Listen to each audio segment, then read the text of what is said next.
A frightened boy once sat in a room, so paralyzed by fear he could barely function. That same person went on to build one of the most successful careers of his generation. Same person, same brain, same life. The only thing that changed was a picture. I'll explain exactly what that means in 60 seconds. And when I do, you're going to understand why you've been operating at a fraction of your actual capacity your entire life. Before I continue, answer this honestly. Do you have a clear, specific picture in your mind of who you are becoming? Not who you were, not who you are right now, who you are becoming. If the answer is no, or if it's fuzzy, that is the reason. Not your circumstances, not your past, not the economy. That. Right there. Keep watching. Here's the idea that breaks everything open. Your world, your income, your relationships, your health, your daily reality is not changed from the outside in. It's changed from the inside out. And the formula is brutally simple. You have success born inside you right now. Every single person watching this does. The question, the only question, is whether you have identified yourself with a successful image or a failing one. Because here's what your mind does that nobody tells you about. It moves toward whatever picture you hold of yourself most consistently. Feed it a picture of limitation, it will find evidence for limitation everywhere you look. Feed it a picture of someone capable, expanding, succeeding, it will start finding that everywhere instead. The picture controls the outcome. Always. Back to that frightened boy. He was consumed by self-doubt, convinced he was less than, operating from an image of himself that kept him small, scared, invisible. Then someone handed him a tool, a way to deliberately replace that image with a new one. He didn't change his circumstances first. He didn't wait for proof. He changed the picture first and let the circumstances follow. That's not motivational fluff. That is the documented sequence of how transformation actually works. The picture comes first. The evidence comes second. Most people are waiting for the evidence before they'll allow the picture.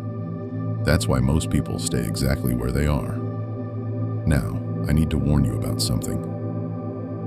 In the boom years of the 1920s, thousands of men built incredible success. Real wealth, real momentum. They had PMA running at full power. Then 1930 hit. The Depression. And one by one, their talisman flipped. Not because they lost their money, because they lost their picture. They let their internal image of themselves collapse under the weight of external circumstances. They became what you could call has-beens, people who used to try, people who used to believe, people who let one chapter of failure write the rest of their story. Here's the question that should terrify you. Is NMA quietly turning you into a has-been right now? Not dramatically. Not all at once. Slowly. Reasonably. Convincingly. Here's what separates the people who bounce back from the ones who don't. It's called definiteness of purpose. Not a vague wish. Not a general hope. A specific, burning, written-down target that your mind can lock onto like a missile. Henry Kaiser's mother, Mary, didn't raise a son with general ambitions. She gave him two specific gifts: the joy of work, the understanding that nothing is ever accomplished without it, and the practice of applying the greatest value in life every single day. Those seeds of thought planted by his mother grew into a billion-dollar empire and hospitals that gave hundreds of thousands of people care they couldn't afford. Specific seeds, specific fruit. What seeds are you planting in your own mind right now? Because they are growing, whether you're paying attention or not. Here's a number that should shake you. Only 2% of people ever truly seize control of their own minds and direct them with intention toward a chosen target. 2%. The other 98% are being directed by circumstance, by other people's opinions, by old memories, by default programming installed before they were old enough to question it. Which group are you in? And more importantly, which group do you choose to be in starting today? Because membership in that 2% isn't selective. There's no application, no waiting list, no prerequisite. You join by deciding, and then by acting like it. The decision itself flips the coin. You were born a champion, not metaphorically, literally.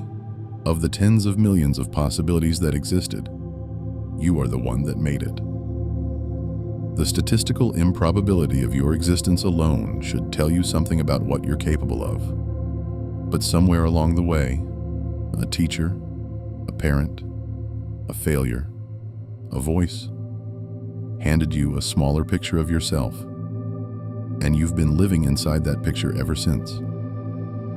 Today that stops. Not because I said so, because you are choosing a new image right now, a specific one, a real one that makes you slightly uncomfortable.